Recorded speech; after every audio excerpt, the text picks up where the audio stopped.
교권 침해에 대한 현장의 아우성이 이어지고 있습니다. 대책 마련에 나선 윤건영 충북교육감이 현장으로 나섰습니다. 각종 테러에 대한 경계심이 높아진 가운데 충청권 식수원인 대청댐에서는 숨은 폭파 사태에 대비한 훈련이 벌어졌습니다. 장갑차까지 투입됐습니다.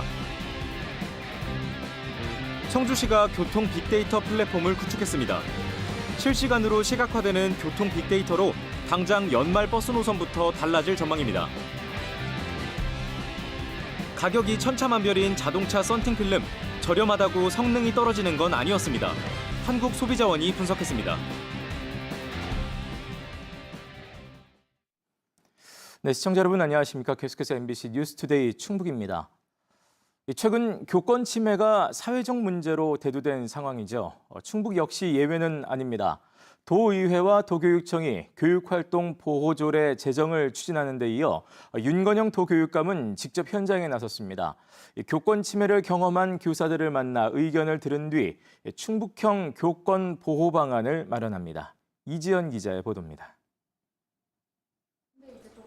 충북의 한 초등학교 교사. 10년 넘는 경력이지만 아이들 지도에 갈수록 어려움을 겪고 있습니다. 싸움을 말리거나 제지하면 아동학대로 신고받을 수 있다는 두려움에 정신과 약까지 먹고 있습니다. 제가 어떤 말을 하든지 어떤 행동을 하든지 그거 하나하나가 저한테는 이제 그게 학대가 될 수 있다. 다른 교사도 마찬가지. 숙제가 많다는 민원부터 욕하고 때리는 아이는 학부모도 통제하지 못하는 현실을 토로합니다. 문제행동을 하고 이런 게 계속 반복이 되다 보니까 이게 학부모님한테 말씀을 드려도 크게 개선이 되지 않는구나. 괴로움을 겪는 교사들의 수도 그만큼 많아졌습니다. 지난 3년 동안 교권 침해로 인한 심리 상담 건수는 물론 법률 지원 또한 꾸준히 늘고 있습니다. 올해 지금까지 이뤄진 법률 지원 건수는 59건으로 벌써 지난해 한 해치의 90% 수준에 육박합니다. 윤건영 도교육감이 현장 교사들의 하소연을 직접 들으러 나섰습니다. 무엇이 더 보완됐으면 좋겠는가 그런 얘기도 좀 해주시면 좋겠습니다. 30년 가까이 초등교사를 양성한 교수로서 힘든 상황에 공감한 교육감은 언제고 휴대폰 번호를 공개하겠다며 마음 달래기에 나섰고 선생님들의 그런 역할과 임무를 다할 수 있도록 도와주는 도구가 되겠습니다. 저를 수단으로 써주세요. 경찰에 신고가 접수돼 사건화가 되기 전 갈등을 풀기 위한 장치를 마련하고 단계별 대응 매뉴얼을 만들겠다고 약속했습니다. 도내 초중학교를 순회 방문해 어려움을 직접 들은 도교육청은 제도적 방안인 조례를 뒷받침할 구체적인 실현 방안을 구상해 다음 주 발표할 예정입니다. MBC 뉴스 이지연입니다. 한미연합 을지 연습이 이어지는 가운데 대청댐에서도 장갑차와 헬기가 투입된 대규모 테러 대비 훈련이 펼쳐졌습니다. 지난 6월 우크라이나 전쟁 도중 벌어졌던 댐 폭파 사건을 계기로 충청권 식수원인 대청댐에서 최대 규모의 훈련이 펼쳐진 것입니다. 김은초 기자가 직접 현장을 다녀왔습니다. 총으로 무장한 괴한들이 대청댐 통제실로 침입합니다. 직원들을 인질로 잡고 물을 방류하라고 협박합니다. 부부에서 원격 차단하면 여기선 통제가 안 됩니다. 따라와! 또 다른 괴한들은 수문을 폭파하러 보트를 타고 돌진합니다. 하늘에서는 자폭 드론까지 날아들자 방해 전파를 쏘는 첨단 장비까지 가동됩니다. 장갑차와 헬기 등에서 조준 사격이 이어지며 괴한들을 모두 제압합니다. 한미연합 을지 연습의 하나로 대청댐 수문을 개방하거나 폭파해 수해를 일으키려는 상황을 가정한 훈련입니다. 댐 폭파 상황을 가정한 이번 훈련에는 군 장병과 경찰 소방 등 모두 130여 명이 참가했습니다. 대청댐은 저수량 14억 9천만 톤의 충청권 식수원으로 우리나라에서 세 번째로 큰 다목적 댐. 수문이 뚫리면 하류 지역의 엄청난 물난리와 식수원 고갈 등의 재난을 부를 수 있는 중요 시설입니다. 먹을 수 있는 물 공급에 막대한 차질이 있을 수 있습니다. 비상 상황에도 흔들림 없는 물 공급을 통해 국민의 생명, 안전, 재산을 보호할 수 있도록. 지난 6월 전쟁 중인 우크라이나에서 댐 붕괴로 수만 명의 이재민이 발생한 사건이 이번 훈련의 직접적인 계기가 됐습니다. 이에 따라 지뢰와 자폭 드론 등 우크라이나 댐 폭파 과정이 재현됐습니다. 최근 전쟁 양상과 그 속에서도 카우프카 댐 폭발이라는 점에 모티브를 두고서 통합방위 태세를 한 단계 도약시킬 수 있는 계기가 되었다고 생각됩니다. 남은 한미연합 을지연습 기간 충북에서는 충주댐 드론 테러 대비 훈련에 이어 다음 주에는 청주와 충주 공군부대에서 전투 대비 훈련이 진행될 예정입니다. MBC 뉴스 김은초입니다. 일본이 후쿠시마 오염수 방류를 결정한 데 대해 지역 야당과 환경단체들이 정부와 여당을 비판하고 나섰습니다. 정의당 충북도당은 성명을 통해 정부 여당이 핵오염수 해양 투기를 묵인하고 방조하고 있다며 지금이라도 일본 정부에 강력히 항의하고 국제해양재판소 제소를 천명하라고 요구했습니다. 이들은 또 김영한 충북지사에게도 방관하지 말고 정부 여당의 도민 우려를 적극 개진하라고 촉구했습니다. 이 밖에 진보당 충북도당과 도내 환경단체들도 오염수 방류 반대 기자회견을 예고하고 있습니다. 충북 북부권 최초의 국가산업단지인 충주 바이오헬스 산단의 최종 승인 여부가 오는 10월에 결정될 전망입니다. 충청북도는 지난 2021년 국토교통부에 산단 계획 승인을 신청한 이후 농지 전용 협의와 환경 영향 평가 등 관련 절차를 끝냈다며 중앙 산단 계획 심의를 거쳐 오는 10월쯤 최종 승인 고시가 예상된다고 밝혔습니다. 바이오헬스 국가산업단지는 오는 2029년까지 충주시 대소읍면 일원에 224만 제곱미터 규모로 조성될 예정이며 정밀 의료와 융합 헬스케어 관련 기업들의 입주가 예상됩니다. 도시의 인구 무게중심은 시대를 따라 변해가지만 버스 노선은 현실을 따라잡지 못하곤 하지요. 이에 청주시가 교통 데이터를 수집해 실시간으로 교통정책에 반영할 수 있는 플랫폼을 내놨습니다. 당장 올해 말로 예정된 시내버스 노선 개편에 활용됩니다. 보도에 조미애 기자입니다. KTX 분기점이자 청주 거점 지역인 오송역. 시내버스를 타고 직선거리 10km 떨어진 청주 시내 한 정류장까지 50분 정도가 걸립니다. 그런데 약 300m 떨어진 다른 정류장까지는 2배가 넘게 걸립니다. 그래도 버스 타고 가는 시간이 기니까 기차로 서울 가는 것보다 역에서 집까지 가는 게 더 오래 걸려가지고. 버스 노선이 얼마나 도느냐의 차이입니다. 거리는 짧지만 1시간 이상이 걸리고 이쪽 오른쪽은 거리는 더 멀지만 1시간 정도 걸리는 걸로 파악됩니다. 이런 시간 차이가 하나의 지도에 표시됐습니다. 특정 지점을 기준으로 버스 이동 시간이 서로 다른 색깔로 표시되고 정류장마다 얼마나 많은 승객이 이용하는지도 한눈에 볼 수 있습니다. 지난 2012년부터 CCTV, 통신 시스템 등 교통정보를 수집할 수 있는 인프라 구축을 해온 청주시가 흩어져 있던 데이터를 한 곳에 모아 플랫폼을 만들었습니다. 2022년 1월부터 23년 6월까지의 데이터를 보고 저희가 개발을 완료하였고 그다음에 현재 7월, 8월의 데이터는 자동적으로 데이터가 수집, 가공되게. 신도시 개발과 인구 이동으로 대중교통 수요는 수시로 변하는데 교통정책은 현실을 따라잡지 못하다 보니 이런 실시간 정보 플랫폼을 만들었습니다. 이러한 빅데이터는 당장 다음 달 윤곽이 나올 버스 개편안을 검증하는 데 쓰이게 됩니다. 버스를 타는 데 있어서 어느 노선을 이용할 것이며 어떻게 탈 것인가에 대한 버스에 대한 정책을 수립하는 데 기초가 될 것입니다. 대중교통뿐 아니라 승용차 이동 경로 분석과 도로별 평균 속도 등 운전자들을 위한 자료도 분석이 이루어졌습니다. 청주시 교통에 대한 쏟아지는 민원들. 오송 이산단에 버스를 많이 배치해줬으면 좋겠습니다. 너무 불편합니다. 더울 때는 너무 힘들더라. 청주시청 쪽 도로가 너무 좁거든요. 차선이 넓어져서 차량이 원활하게 다녔으면 좋겠어요. 청주시의 교통 빅데이터 구축으로 대중교통과 도로 개선 민원이 해소될 수 있을지 기대가 모아집니다. MBC 뉴스 조미입니다.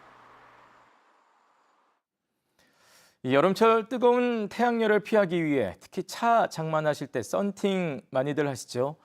그런데 가격이 무료에서 31만 원, 비싸게는 300만 원이 넘는 제품까지 종류도 다양합니다. 자, 과연 비싼 만큼 제값을 하는 것일까요? 소비자원이 따져봤습니다. 김영일 기자입니다. 눈부심 방지와 자외선 차단, 냉난방 효율을 위해 부착하는 자동차용 썬팅 필름. 새 차를 출고할 때 제공되는 무료 제품부터 시공비가 360만 원인 제품까지 브랜드도 종류도 다양해 소비자들의 선택은 어려워졌습니다. 반의 반은 아무것도 모르시는 분, 그리고 뭐 25% 정도는 이제 그냥 입소문이나 이제 홍보성 글로 이제 찾아오시는 분들, 이제 그렇게 나뉘고. 그렇다면 실제 성능은 어떨까? 한국소비자원이 소비자 선호도가 높은 자동차 썬팅 필름 39개 제품의 성능을 비교해봤습니다. 가시광선 투과율이 70% 이상인 제품 중에서는 V쿨과 3M 제품이, 40%대에서는 레이노와 쿠퍼옵틱 제품의 열차단 성능이 우수했습니다.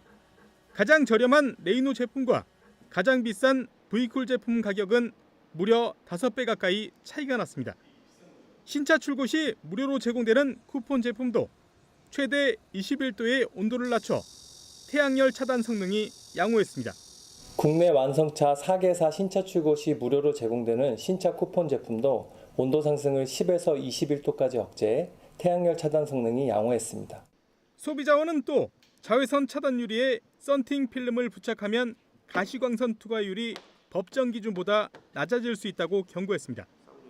도로교통법상 안면 유리의 가시광선 투과율은 70% 이상이어야 하는데 자외선 차단 유리에 투과율 70%인 필름을 붙였더니 가시광선 투과율이 60%로 낮아진 겁니다. 자동차 유리가 어두워질수록 야간 사물 인식률이 떨어지고 반응 거리는 급격히 늘어납니다. 법정 가시광선 투과율을 지키는 범위에서 썬팅 필름을 선택 시공하는 것이 바람직합니다. 소비자원은 또 시험 과정에서 가시광선 투과율과 적외선 차단율이 잘못 표시된 2개의 업체를 적발해 표시 개선을 요구했고 해당 업체들은 즉시 수정했다고 말했습니다. MBC 뉴스 김영일입니다. 중부 4군이 함께 추진하던 공동 화장시설 건립에 증평군이 불참을 선언했습니다. 증평군은 재정 여건과 시급성 등을 고려해 중부 4군 공동 화장장 건립 사업에는 참여하지 않겠다는 입장을 공식화했습니다. 조병욱 음성군수의 건의로 지난해 말 논의를 시작한 중부권 공동 화장시설 건립 사업에서 증평군의 부담금은 오는 2027년까지 54억 원 정도로 추산됐습니다. 한편 증평군을 제외한 나머지 3개 군은 이달 말 음성군에 모여 시설 건립에 대한 양해각서를 체결할 예정입니다.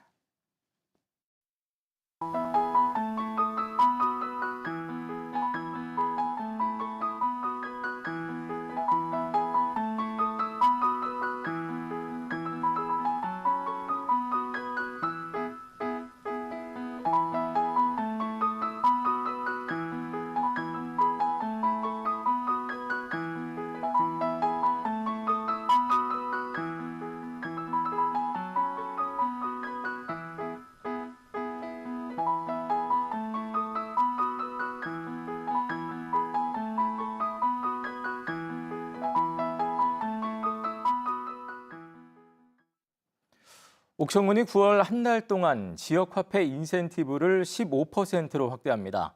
옥천군은 추석 명절 상권 회복 등을 위해 기존 10% 환급금에 5%의 소비 촉진 지원금을 추가하기로 행정안전부와 협의를 마쳤다고 밝혔습니다. 옥천군 지역화폐는 지역 내 2,500여 개의 가맹점에서 사용할 수 있습니다. 한편 충주시는 다음 달부터 예산이 소진될 때까지 지역화폐 한도는 50만 원을 유지하되 인센티브를 8%에서 10%로 인상하기로 했습니다. 청주 무심천 하상도로의 통제 기준이 대폭 강화됩니다. 청주시는 기상이변으로 국지성 호우가 자주 발생함에 따라 어제 대책회의에서 하상도로와 하상주차장의 통제 기준인 무심천 수위를 0.7m에서 0.5m로 강화했습니다. 또 장마나 태풍으로 기상특보가 발령되면 하루 전부터 하상주차장을 사전 통제하고 국지성 비구름이 감지되면 통제 인력을 배치해 무심천 수위 상승에 대비하기로 했습니다. 청주시는 통제 기준이 강화되면서 교통 불편이 예상되지만 안전사고 예방을 위해 필요한 조치라며 시민들의 협조를 당부했습니다. 2023 괴산 고추축제가 오는 31일부터 다음 달 3일까지 열립니다. 이번 괴산 고추축제는 괴산아 놀자라는 주제로 펼쳐지는 가운데 괴산 유기농 엑스포 광장에서 청귤고추를 구입할 수 있는 고추 직판장이 운영되고 난타 공연과 치맥 페스티벌, 블랙 이글스 에어쇼 등 다양한 행사가 준비됐습니다. 또 유기농 괴산가요제와 김연자, 박구윤 등 가수들의 초대 공연도 진행됩니다.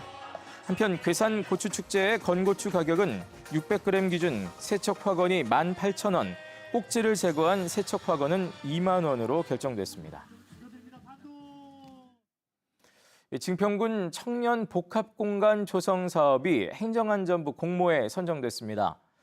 해당 사업은 청년층 생활인구 유입을 위해 330제곱미터 규모의 도안면 농협 폐창고를 공용주방과 거실이 있는 게스트하우스로 개조하는 내용입니다. 이번 사업은 내년 준공을 목표로 공모 선정으로 받는 5억 원과 군비 5억 원이 투입됩니다. 청주시가 올해도 지방세 체납자의 암호화폐에 대한 압류를 추진합니다. 청주시는 업비트와 빗썸 등 7개 암호화폐 거래소에 100만 원 이상의 지방세 체납자 8,520명의 자산 보유 현황 조회를 요청했습니다. 청주시는 확인된 체납자의 암호화폐를 신속히 압류해 자진 납부를 유도하고 이에 따르지 않으면 압류한 암호화폐를 매각해 체납세금을 충당한다는 계획입니다. 청주시는 지난해에도 지방세 체납자 17명의 암호화폐를 압류해 체납세금 6,800만 원을 징수했습니다. 청주 오창 과학산업단지에 혁신지원센터가 들어섭니다. 충청북도는 내년까지 도비 95억 원 등 모두 148억 원을 투입해 오창읍 양청리 오창산업단지 도유지에 지상 4층, 연면적 3,600제곱미터 규모의 혁신지원센터를 건립합니다. 네, 뉴스투데이 충북을 마치겠습니다. 시청해주신 여러분 고맙습니다.